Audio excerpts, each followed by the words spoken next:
Hello, ma'am. Good day. So today I'm going to be talking about my architectural critique on Louis Kahn's Salk Institute, presented by me, of course. So before I talk about my thoughts and feelings about this building, let's just have a brief rundown. So this is the site. It is located actually in La Jolla in San Diego, California, in the coast of the Pacific Ocean. It was founded by this guy, Jonas Salk, who was actually the developer of the polio vaccine back in the 1950s. So he commissioned basically a research facility and he hired this guy, Louis Kahn, an American architect based in Philadelphia. He was known for his very minimalist na mga works and very monolithic na mga buildings. So yeah, he's amazing. Check him out. Check out his work. He's amazing. So of course the program is going to be a research facility and I'm just going to give you a rundown of the spaces. So these are the buildings. There are two buildings actually that enclose this travertine courtyard. Over here, the purple spaces are actually the laboratories. These are the service towers. The blue buildings here are actually the mga studies for scientific contemplation. These green spaces are just stairwells, basically. And these brown spaces, these are the offices. Okay? So the things that I want to talk about this building, the highlights rather, I want to talk about the angled walls, the concrete, the interstitial spaces, and the iconic view. And some of the controversial stuff like the orientation of the lab, the hardscape versus the softscape, and the radiating effects that it creates. So yeah, without further ado, let's just jump right into it. Let's talk about the angled walls. So the thing is, if you look at the site in Google Maps, as you can see here, these buildings are actually perpendicular to the ocean, the Pacific Ocean right here.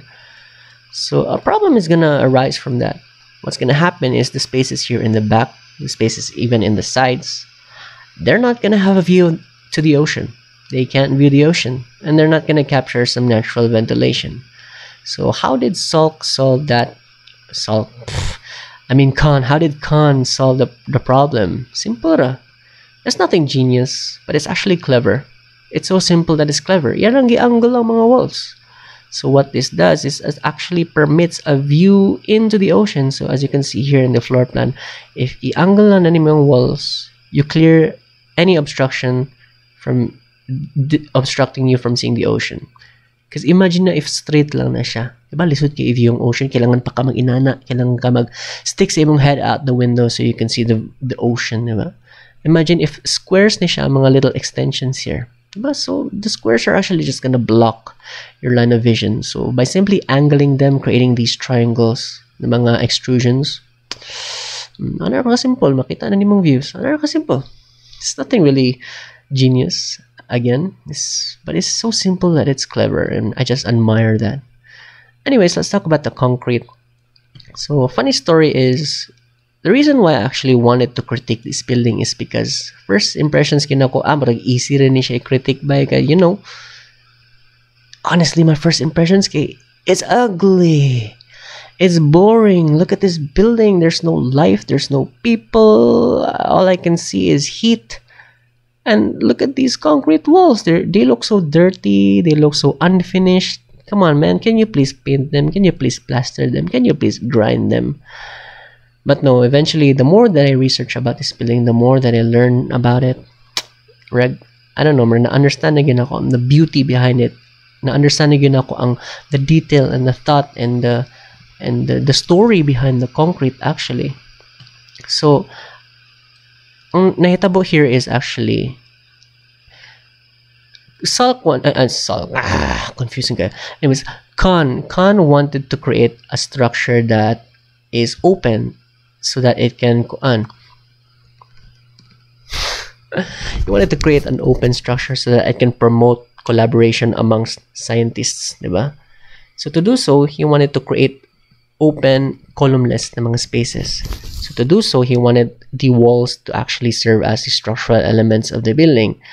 And to make sure that the walls are strong enough, of course, they have to be dense, they have to be strong so that they can hold all the loads, diba? And if you want a nice strong wall, of course, you're gonna have to make use of poured in place na mga concrete. Kaya lahi ra gyud na ang concrete hollow block, dili gyud na sila makaalsaan na mga loads. Okay, so basically you're like making a column but in wall form. Okay, so muna siyang typical setup for the poured in place concrete. May plywood na rin kay mga snap ties diri to hold it together, na kay concrete na mga rebar. But Louis Kahn wanted to be more creative. He was like, nah man, I'm not gonna be that boring and simple. I'm gonna do something else. I'm gonna do something cool. I'm gonna add pozzolan into that. So pozzolan is basically an admixture. It is just volcanic ash. And what it does is it makes the concrete what is naturally a cool and cold na material. It gives it a warm tone when it is dried. Not only for aesthetics na naman ang pozzolan, it's also for as a response to the site, because again the building is located facing the Pacific Ocean. So of course you're gonna have to battle the elements of that, and to do so, the pozzolan actually helps. The pozzolan helps, okay? It makes the concrete more water resistant. So yeah, another thing that Louis Kahn did was he cut the edges of the plywood formers into 45-degree angles. Okay, what's gonna happen is, if you're just gonna leave the plywoods be, they're just gonna butt into each other. And when the concrete dries in your poured in place cast, it creates this unevenness, very rough and very pangit na joint bitaw. It's not gonna be beautiful. And to make it beautiful, simple rin gibuhat. Yan lang gi-cut ang former yan gi-specify na i-cut into 45-degree angle ang mga edges of the plywood. So it creates like this very nice na mga joints here, as you can see here in the image, diba? Also, another thing na gibuhat ni Kahn is iyang gi-specify ang plywoods to be sanded and resined. Para the former itself is going to be very smooth na surface. So the time na kuwaon na nimo ang former, the wall is actually gonna be very smooth. So you don't need to grind it, you don't need to plaster it anymore. Diba? So mo din siya ang result sa wall. Louis Kahn created a concrete wall that is naturally beautiful, that you don't have to paint it, you don't have to grind it, because it's already smooth in and of itself, diba? It's already smooth, detailed na siya. Iyang gi-retain ni mga buslot gikan from the snap ties. Iyan lang din gi-plug in with some lead, of course, to protect it from water, from erosion. So it creates detail, diba? Kani mga buslot, mga polka dots, it creates detail. The joints here, beautiful joints, it's detailed. So what happened here is naka-create si Louis Kahn of like this very monolithic na structure that is minimalist, that requires no makeup. Diba? It has its own natural beauty, and it's amazing. Na-appreciate na gina akong beauty behind the concrete. Diba? So there's so much thought and detail and heart gibutang behind these simple lang na element of the building, concrete, the walls. And yet it creates like an amazing impact. So yeah, na-amaze lang ko sa the way he handled the concrete. So yeah, it's one of the highlights of the building for me. Okay, moving on, let's talk about the interstitial spaces. So this is nothing really new in the world of architecture. It's nothing really clever, but it is new for me.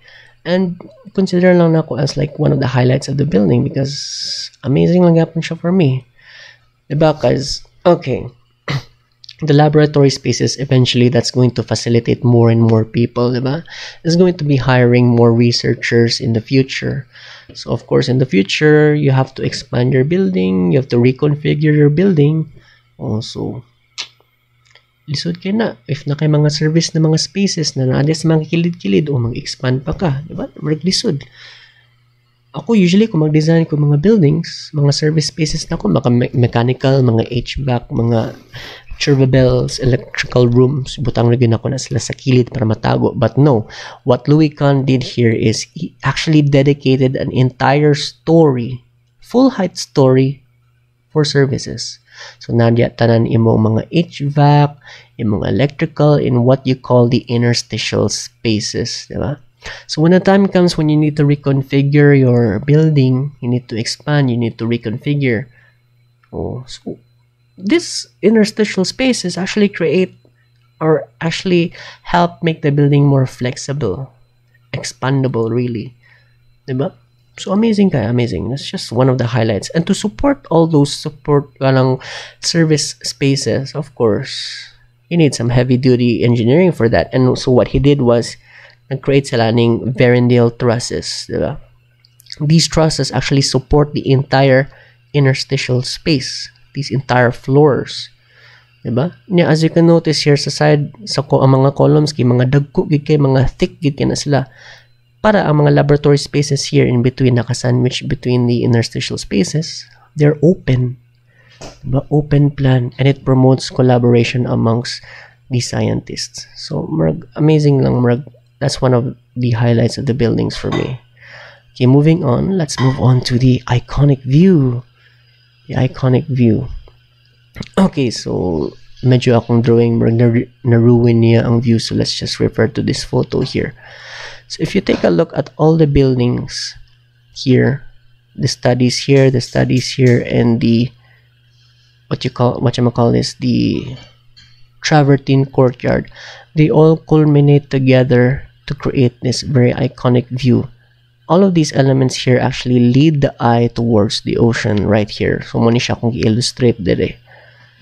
It creates like this sense of void. It creates like this sense of infinity, and it creates like this sense of kanang extend bitaw. Because what this thing does is, if you take a look at the water feature, it's like a river. It's a river that branches out into the ocean. It leads your eye into the ocean. So this water feature itself, it's like it's a part of the ocean. It leads your eye into infinity.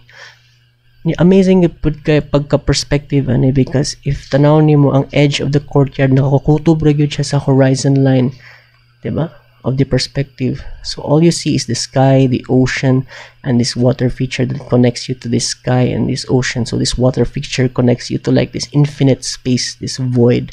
So amazing it kay. It's a very iconic view, and I really like how na-frame na siya na iconic view to the use of these buildings, this courtyard itself. Originally gibutang unta diri kay garden, greenery unta na dia, pero it's nothing really special, it's nothing really new. I actually prefer this over the garden.